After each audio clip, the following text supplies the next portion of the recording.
Hey everyone, my name is Rich Simmons and welcome to my studio in Brighton. So a lot of my work is storytelling based and I want to figure out what the joke is or what the story is or what the narrative is and figure out what a visual representation of that would be. And I have hundreds and hundreds of things in a spreadsheet of concepts and ideas, but not all of them work visually. So I like to sit down and just do a quick 2-minute doodle just to see if it would work as a visual exercise. So I've got hundreds of post-it notes with doodles all over them just to see if they would work. The ones that I like the best, I will then evolve and Photoshop and start to come up with a concept that might work as a painting. So I'll take you through to the lounge kind of area. This is where I cut a lot of the stencils and where I've got a lot of the renders of pieces and ideas on the wall. So they start, as I said, the doodles on the wall. Then I Photoshop them and I render them and I figure out how they might look as a finished painting. I do all the kind of rules of third and I figure out the composition because when you're engineering stencils, you kind of need to know how it's going to look before you even start the painting process, because once you print it off the right size, you're set there. That's where the colors have to be figured out, the size of the canvas, and then it's just an engineering challenge to get it all to line up. So I need to figure out how it's going to look on the canvas before with a really rough thing. Then I'll work on the light box and I will draw and cut out all of the stencils, figure out all the black layers, then all the color layers, how it's all going to line up. Then I'll take you through to the painting room. So this is where I will then paint all of the ideas. So I will prep the canvases, figure out what colors I'm going to use, and then it's gone from the sketch to the idea composition to a stencil to then something like this where you get a finished painting. That I knew how this was going to look from the very start. I know that it's compositionally correct. I know that's the center line. I know that's the half line. I know it fits in the rules of third. But it's that kind of process of engineering an idea from concept or joke or idea or story into a rendered concept visually, engineer all of the stencils, then paint it, then you get a painting at the end of it. So it's a lot of steps, but I think at the end of it, I get good paintings, so it works out. So I have also got a little bit of a thing about Leonardo da Vinci. He's my hero, he's someone I aspire to. He wasn't just an artist, he was an engineer, he was all of these different things. And I'm trying to do that with the engineering, with the stencils, with the paintings, with trying to be a polymath in a way with my artwork. So I've got a massive love for Leonardo da Vinci and I've started to collect and compose my own versions of the Mona Lisa. I could talk for hours about that painting and what's gone into it and all the hidden stories and secrets, but Leonardo da Vinci as a presence in my studio, I guess, is constantly inspiring, and I think we should have people that we look up to and kind of be excited by art history, be excited about what came before us and learn from those people, learn how the golden ratio and learn how Fibonacci and learn how rules of third and perspective and all these techniques that artists like Da Vinci put into it can be applied 500 years later after he died. So I'm like a modern day Renaissance man trying to be, I guess. So all of my work is spray paint based and I can't bear to throw any of the caps away because they're what allowed me to make the artwork in the first place. So I save all of them. I've got tens of thousands of spray caps that I've used over the years. And during lockdown, I wanted to set myself a challenge and make my own Mona Lisa out of spray caps. This one has got over 2,000 spray caps. I have to figure out the grid, I have to figure out the colours of each one. Once I have that lined out, I can then transfer it onto a canvas and then I get a very unique Mona Lisa painting at the end of it. There's a lot of stuff that I need to... So are these all well, when's the earliest one you've got in here? Is it just a mix? Oldest painting I have, 13, I got in 2012. Wow, 2012. These are from 2013. So you can see the work's completely different. It's a reclaimed billboard in the background. Is it a deadhead moth? It's a skull insect. Cool. So I did skull butterflies and skull insects. But everything was like a different kind of finish back then. It was billboards and varnishes, and then it's kind of evolved over time to be some more pop art. I used to do multi-grey layer stencils. I don't know if I have any left anymore. I think I got rid of all of them. I used to do different style of stencils and now it's evolved into comic book style and pop art style. Do the Batman and Superman. The holographic, another hollow one. I ask this to every single artist, and I always love the answers. What is the first ever memory you have of art? The first memory I have of art? Yeah. I was a creative kid in school, so I remember when I had just joined school and I was 4, and other kids were going and playing with balls and stuff, I went straight over to the art area and started painting things. I remember that. I remember the older kids, like the older year groups, when they would do their boards, like everyone, like the year group do their thing, and you would have like the assembly room and you could see what year 2 or up to year 2. Anytime someone needed something painting or something drawing for their board, they would come into my class. So I remember being 6 years old and having to go into a room with 10-year-olds and draw the stuff for them, because I was better at art from a young age. My granddad was not an artist per se, but he could draw and he could write poetry, and every year for a birthday card we would get a hand-drawn card from him, and it had a cartoon on the front, and he would write a poem, and he did it for all of his grandkids. And it was the thing that I most looked forward to as a kid, was that card from him. And then visiting him and wanting a drawing. And he would always say, from a very young age, I'll do you a swap. So what he could do in 2 minutes at the end of the day, I would go and spend 4 hours making a little masterpiece on the dining table, because I wanted to do something that he would want to swap for one of his. Oh. So I remember from a really young age being excited to go and visit and do a drawing to swap it for him at the end of the day. And I think that kind of planted a seed that I could use my art to get things I want in life. If I wanted something from him, I would draw him something. When I was a teenager, I could draw every character from The Simpsons. So people in my class would want a caricature of them as a Simpsons character, and they would pay me £1. So by lunch I had drawn 3 caricatures, I could buy a burger. So from a very, very young age, I remember being creative and having that on spark, and realising I could use my art to get things I want in life. And I'm now almost 40 and I'm still doing it, so thank you, Grandad. Did he want to be an artist? I don't really know what he wanted to be. He was a generation that didn't really open their minds to men being creative. Yeah. He was Navy, and he was a boxer, and he worked on the train rails and stuff like that. So he wrote and he drew, and when he died, we found a suitcase under his bed with hundreds of books of short stories and autobiography and poems and all sorts of stuff, and it upset me that he had to go away and lock himself in his room and write, and then hide it in a suitcase under his bed with a padlock on it, because he was from a generation that didn't embrace creativity in men. Men had to be men. They had to go out and fight and join the army or the navy or whatever it might be. So I'm very lucky to be in a generation where I can be creative, and I'm trying to, I guess, continue the legacy that he never got to have by being a creative and a storyteller and an artist and a writer in his honour. So I'm trying to continue that family legacy because he never got to. Is stuff any good? Yeah, it's one of those folders. If you watch, just to kind of give you a short film just before lockdown, how to put your heart as a kid. And this is kind of my story. Art helped me, and I can give you a quick example. Where was it? There we go. So that's my granddad, that's me, and you can see there's me drawing stuff for him, and there's an example of some of the cards. And that from a very young age planted a seed in my mind that if I wanted something in life, if I wanted to achieve something, or if I wanted to attain something, I could use my creativity to find a way to get it. So basically what I just said. But yeah, that was some of his little cartoons. So it's not exactly going to go into the Louvre anytime soon, but art should be something that evokes an emotion in someone, and art should have a visceral reaction, something that makes people feel something. So even though it wasn't commercially minded and it's not going to go in a gallery, it made me feel special, it made me excited, it made me happy, and that's what good art should do. So in that sense, it was successful. He was an artist because he made me feel with his art.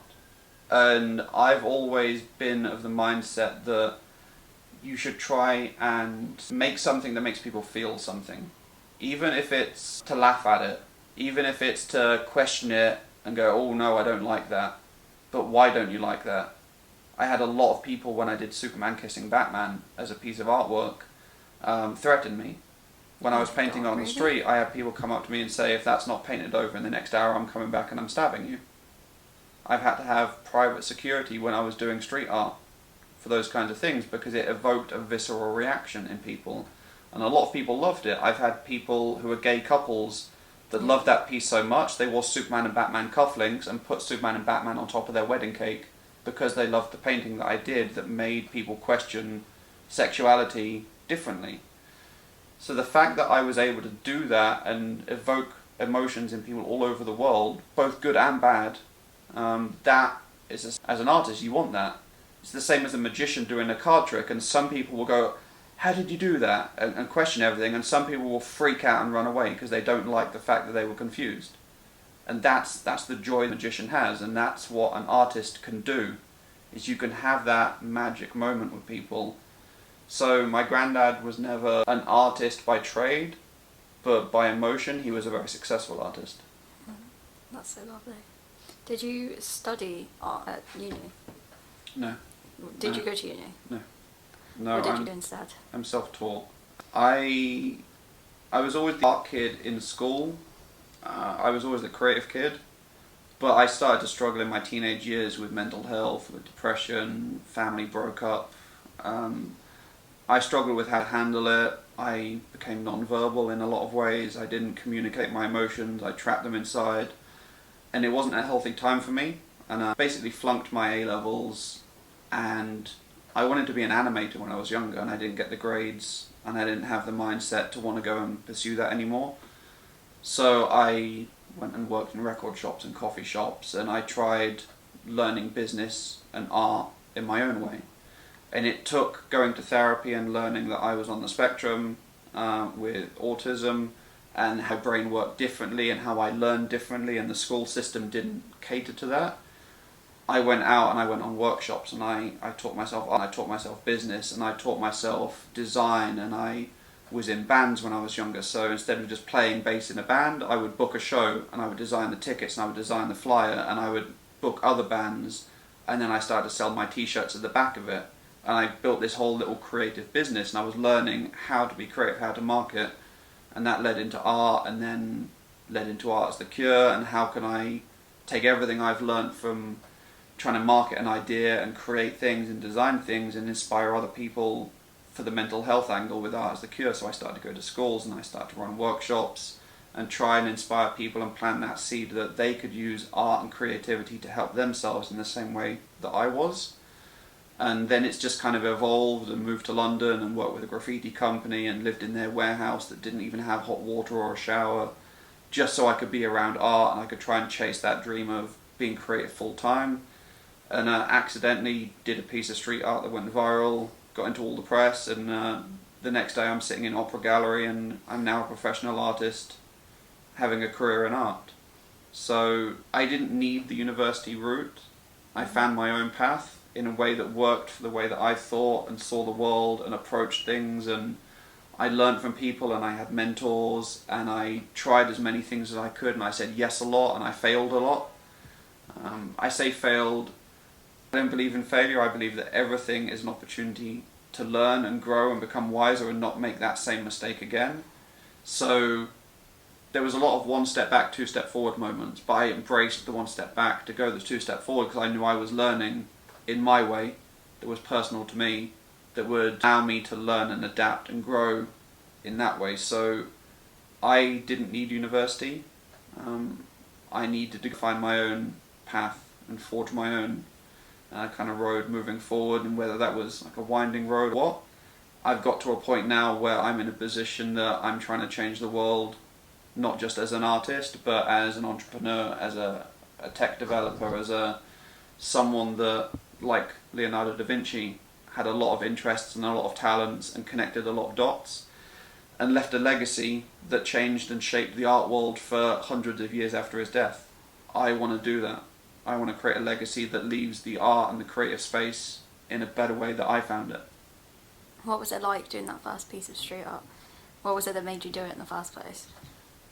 So I used to go to London a lot before I'd moved there, and I did street art anonymously, just because I wanted to learn and I wanted to feel what it was like, and I was still learning who I was as an artist, who I was as a person, learning how to communicate my ideas, both verbally and artistically.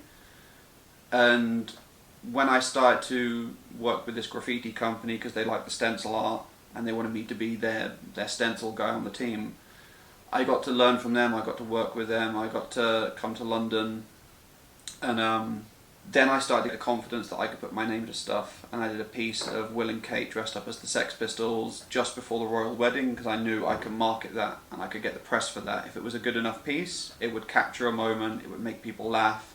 It was along South Bank Skate Park, so I knew I didn't need to book a wall. I could go there, do it for free, I wouldn't get arrested. Lots of people would walk past and see it, and it was the right piece at the right time, and I was just lucky that that was the big piece I put my name to that went relatively viral and got me opportunities and got me in the art world, and I've just kind of ridden the wave from there. So it was doing a piece, that much visibility, and that many people walking past, and by the end of the day, we had 6 paparazzi, the BBC, and a Japanese TV crew filming it. Wow. That was weird. Imagine. Because I'd never put my name to it, and I'd never said this is who I am as an artist, and this is my first kind of jump in at the deep end, and all the things I'd learned from marketing, from growing a business, from networking, connecting, and realizing where gaps in the market might be, I was able to use that as momentum, and now I'm an art career on the back of that. At the time, did people think you were Banksy? I've had people find Banksy. All the rest of the street artists I work with always say that people always come and ask if they're Banksy when they're painting. Always. Yeah, because Banksy is one of the artists that I have to give massive props for, because he made street art socially acceptable. So a lot of people don't just know Banksy as an artist, they know him as an identity, a brand. In the same way that you might have never tasted Gordon Ramsay's food or been to one of his restaurants, but when you think of chefs, you think of Gordon Ramsay. I don't know what kind of food Gordon Ramsay makes, but I know that he's a very good chef and he's done a lot for food, in the same way that Banksy has done for art. I wouldn't be here without Banksy, and it was him going out and putting himself out there and doing the shows and getting the conversations and the press and the media and the attention that made people see it as a legitimate art form. That's what people kind of affiliate Banksy.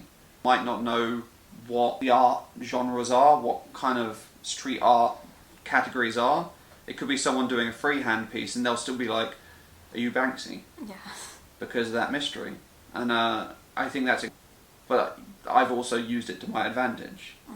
I've had police come up to me and ask what I was doing and if I had permission. And I've played I work for Banksy.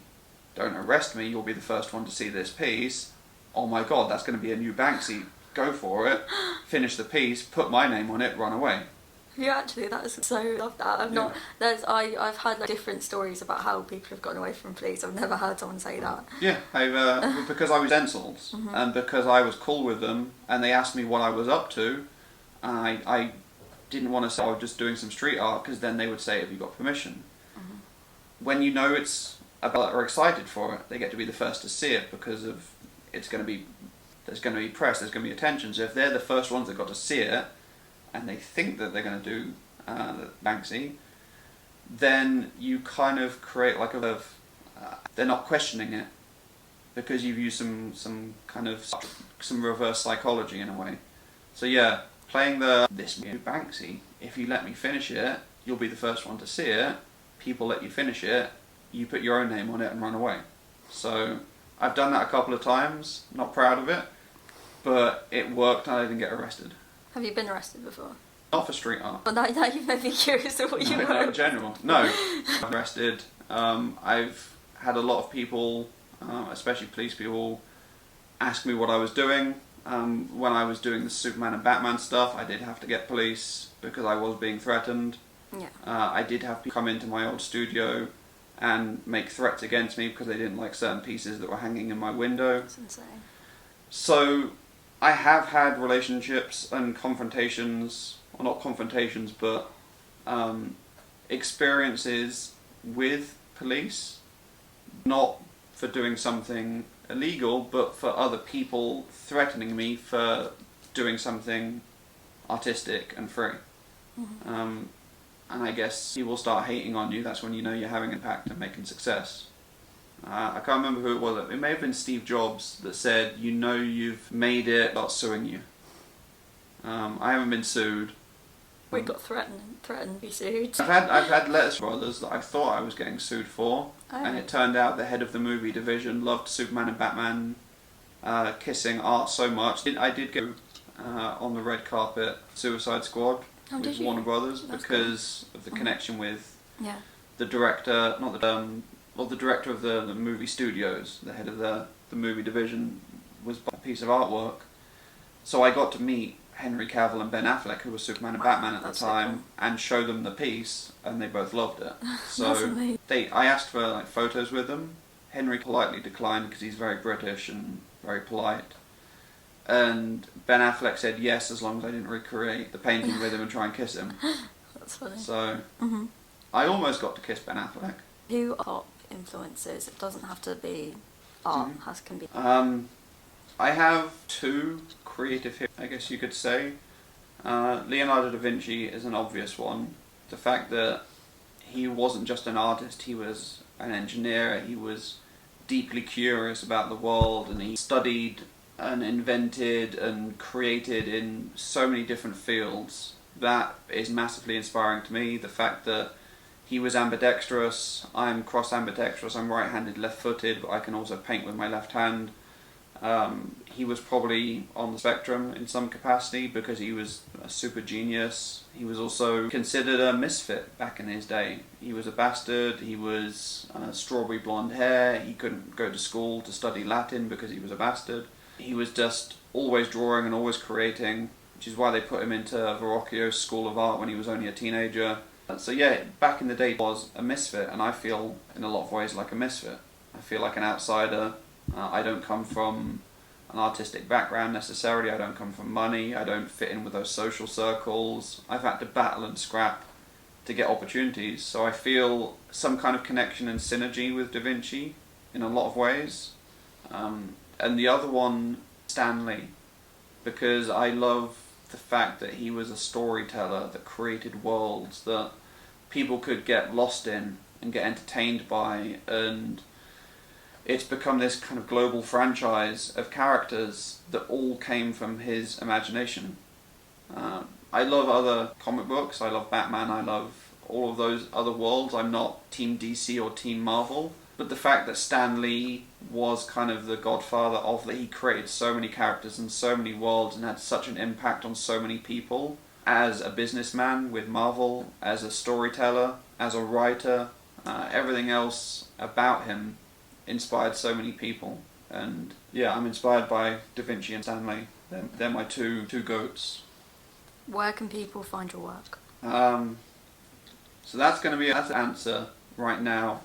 People can find me on my website and on my social media at Rich Simmons Art or richsimmonsart.com. They can find me on Create Scene, where I've got my own profile, I've got my art profile. So go and sign up on createscene.com and find me on there. My studio is in, so if anyone wants to come and do a studio visit and see the artwork and how it's being made and have a chat and a coffee with me, reach out and come to Brighton and see the studio that way. In terms of art in galleries, there's going to be an announcement coming soon about where you're going to be able to find my artwork. I'm not going to say or who, but I'm very close to making an announcement, and this summer I'll be back. Cool, thank you so much. My pleasure.